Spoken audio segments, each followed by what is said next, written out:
నమస్సుమాంజలి. రసాన్ని చాలా టైప్స్లో చేయొచ్చు. చారులు చాలా చాలా రకాలు ఉంటాయి. అయితే టమాటా రసాన్ని కూడా చాలా టైప్స్లో చేయొచ్చు. అయితే నేను చేసే ఈ టమాటా రసం కొంచెం డిఫరెంట్గా ఉంటుంది. ఒకసారి చూడండి. ఇలా వేడి ఎక్కిన ఆయిల్లో మెంతుల్ని బాగా ఫ్రై చేసుకోవాలి ఫస్ట్ అయితే.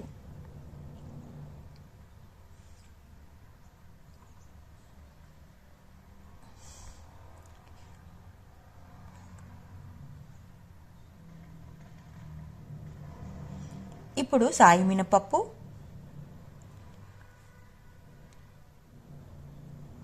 అది కూడా బాగా ఫ్రై కావాలి.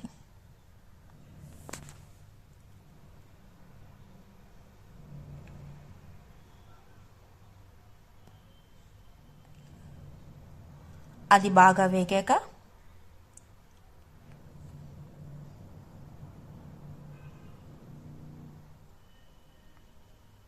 మెంతులు వేగాయి, సాయి మినపప్పు కూడా వేగుతుంది. ఇప్పుడు కొంచెం జీలకర్ర,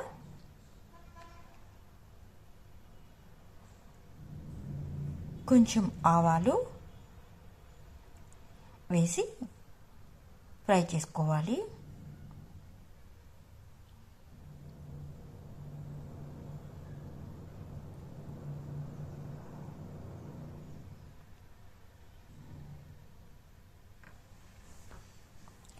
ఎండుమిర్చి కూడా వేసి ఫ్రై చేయాలి.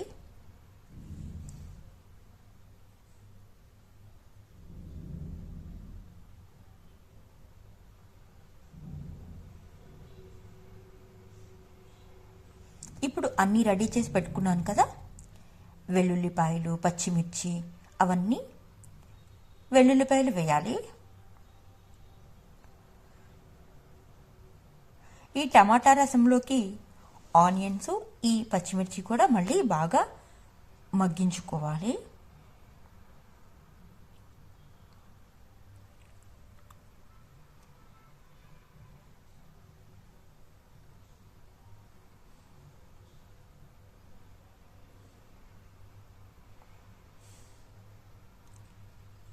ఇందులో నిమ్మకాయ కంటే చాలా చిన్న తక్కువ సైజులో ఉన్నటువంటి చింతపండు ముద్ద తీసుకుని దాన్ని కూడా ఆ వేడి నూనె అవన్నీ వేగుతున్నాయి కదా, వాటిల్లో చింతపండును కూడా మగ్గిస్తున్నాను.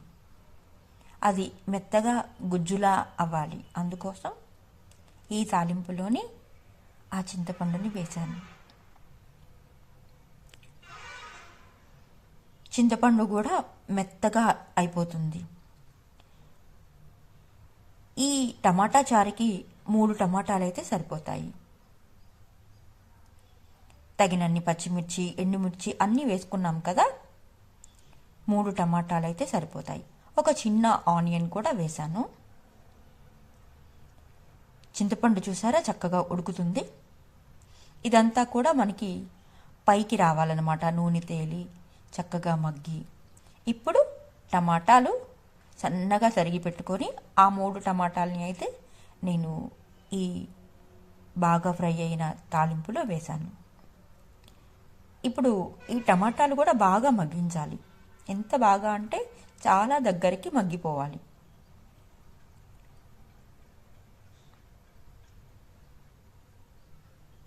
అలా బాగా మగ్గిపోతేనే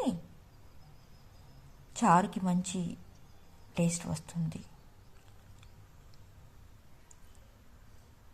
కొత్తిమీర కూడా ఇప్పుడే వేసేసాను. ఇప్పుడు దగ్గరికి మగ్గేలాగా మూత పెట్టేస్తే సరిపోతుంది. టమాటాలు కొంచెం మగ్గడానికి టైం తీసుకుంటాయి కాబట్టి కొంచెం సేపు పడుతుంది.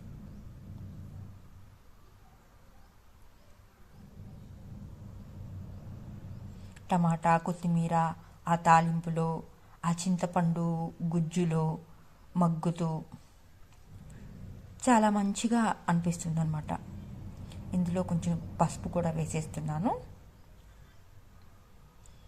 ఇప్పుడు దగ్గరికి మగ్గుతుందని మూత టైట్గా పెట్టేస్తే బాగుంటుంది అని చెప్పనేసి ఒక్కసారి బాగా కలిపేసి దగ్గరికి ఉంచేసి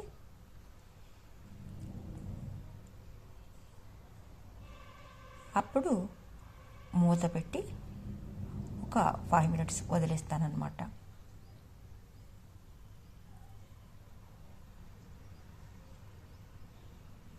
మూత కొంచెం టైట్గా పెట్టేసరికి ఇంకొంచెం బాగా మగ్గిపోతున్నాయి. టమాటా ముక్కలు అన్నీ మనకి మగ్గుతూ కనిపిస్తున్నాయి కదా, అలా మగ్గాలన్నమాట. టమాటా ముక్కలు కానీ ఆ తాలింపులు కానీ అన్నీ దగ్గరికి అయిపోతాయి, కొంచెం అయిపోతాయి, అలా అయిపోవాలి. అలా అయితేనే నూనె మనకి పైకి తేలి ఇవి అన్నీ బాగా ఉడికాయి అనిపిస్తుంది. కొంచెం చింతపండుని మనం గుంట గరిటి ఉంటుంది కదా, చారు గరిటి, దాంతో ఊరికి అలా కదిపిస్తూ ఉంటే దానిలోంచి గుజ్జు సపరేట్ అవుతూ ఉంటుంది.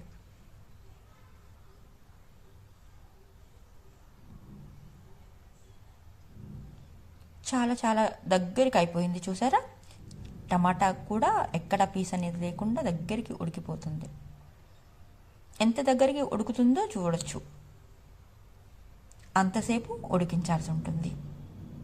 ఇక్కడ ఈ చారుకి, ఈ టమాటా చారుకి ఏంటంటే ఈ మగ్గించడం అనేది, ఈ ప్రాసెసే కొంచెం టైం పడుతుంది. మిగతా వాళ్ళు టమాటా చారుని చాలా టైప్స్లో పెడతారేమో, నాకు కొన్ని రకాలుగా పెట్టడం వచ్చు. ఇది ఒక వే అన్నమాట.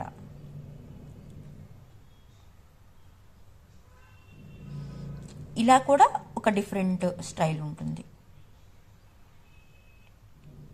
ఇంకొంచెం మగ్గించాను, ఇదిగో బాగా మగ్గిపోయాయి. ఇప్పుడు మనం టమాటా రసం కాబట్టి వాటర్ యాడ్ చేసేస్తే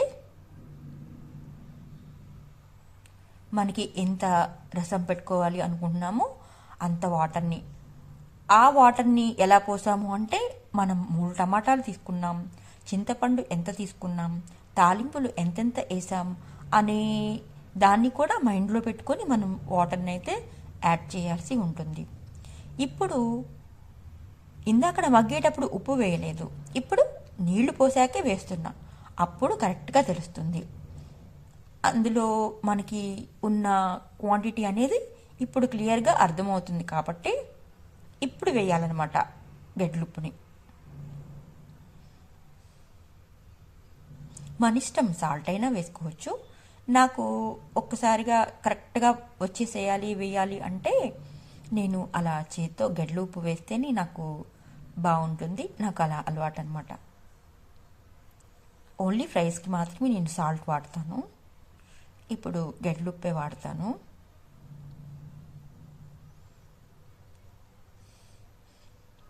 చూసారా, చూడటానికి కూడా చక్కగా ఉంది టమాటా చారు.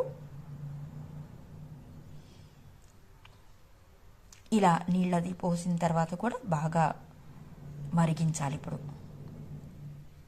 బాగా మరుగుతుంది కదా, చాలా బాగుంటుంది ఈ టమాటా రసం.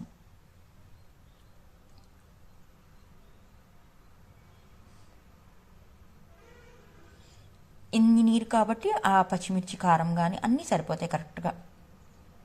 చింతపండు పులుపు కానీ అన్నీ చక్కగా కరెక్ట్గా సరిపోతాయి, ఇంత వాటర్ పోసాం కాబట్టి.